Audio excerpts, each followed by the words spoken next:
अस्सलाम वालेकुम वरहमतुल्लाहि वबरकातुहू। दोस्तों मैंने आप सब खैरियत से होंगे। जैसा कि आपको पता है कि आज 7 मार्च से सऊदी अरब में जो पाबंदियां लगाई गई थी मतअम में खाना खाना वगैरह वगैरह, जो 9 किस्म के जो वज़ारत दाखिला ने बताई थी, उसमें आज पाबंदियां उन पे ख़त्म हो रही है और लोग आज मतलब आप जाके मतअम में आप अंदर खाना खा सकते हैं वगैरह वगैरह जितने भी है। दोस्तों अभी सोशल मीडिया पर मुख्तलिफ वीडियोस मैंने देखा फ्लाइट के हवाले से। एजेंट हजरात जो है वो लोगों कहते हैं कि यार टिकट अपना पासपोर्ट दे और हम आपको 2-3 दिन में जो जैसा ही फ्लाइट ओपन हो जाएगा हम आपको टिकट लेके देंगे। दोस्तों सऊदी अरब में जब तक ये कोरोना होगा तो फ्लाइट बंद फ्लाइट ओपन ये होता रहेगा ये सिलसिला। वो दोस्त जो छुट्टी जाना चाहते हैं उनको मेरे तरफ से 2 मशवरे हैं। या तो वो छुट्टी ज्यादा लगाए, 6 महीनों से ज्यादा छुट्टी लगाए और पासपोर्ट अपना इकामा आप नया करके छुट्टी जाए। उसका वजह क्या है दोस्तों? फ्लाइट बंद हो गया 1 महीने के लिए 2 महीने के लिए आपके पर कोई असर नहीं पड़ेगा।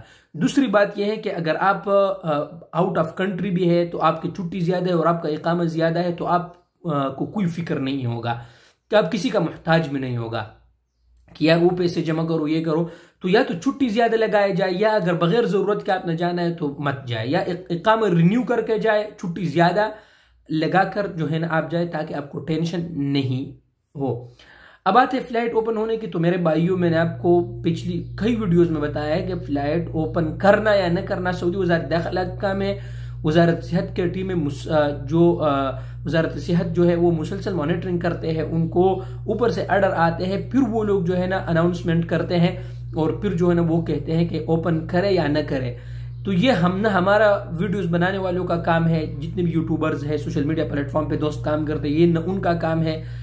तो इस सिलसिले में आप दोस्तों से दरख्वास्त है कि आप जो मुतअल्लिका पेजेस हैं वो देख ले और खबर आप वहां से ले जो आपको मुसद्दिका लगे, ठीक है ना। ये ना हमारा काम है ना यूट्यूबर्स का काम है कि यार हम कहते हैं कि फ्लाइट ओपन होगा। तो फिलहाल फ्लाइट ओपन होना या न होना ये गवर्नमेंट का काम है। जब ओपन हो जाएगा हम आप दोस्तों को बताएंगे। लेकिन मेरे वीडियोस का मकसद ये था कि अगर आपने छुट्टी जाना है तो या तो छुट्टी जाए, छुट्टी ज्यादा लगाए, इकामा बना के जाए, या अगर आपके इकामा में टाइम कम है तो मत जाए। जब इंशाल्लाह हालात नॉर्मल हो जाएंगे, अल्लाह करे कि नॉर्मल हो जाए, तो इंशाल्लाह फिर आप आराम से जो सुकून से जाए। शुक्रिया।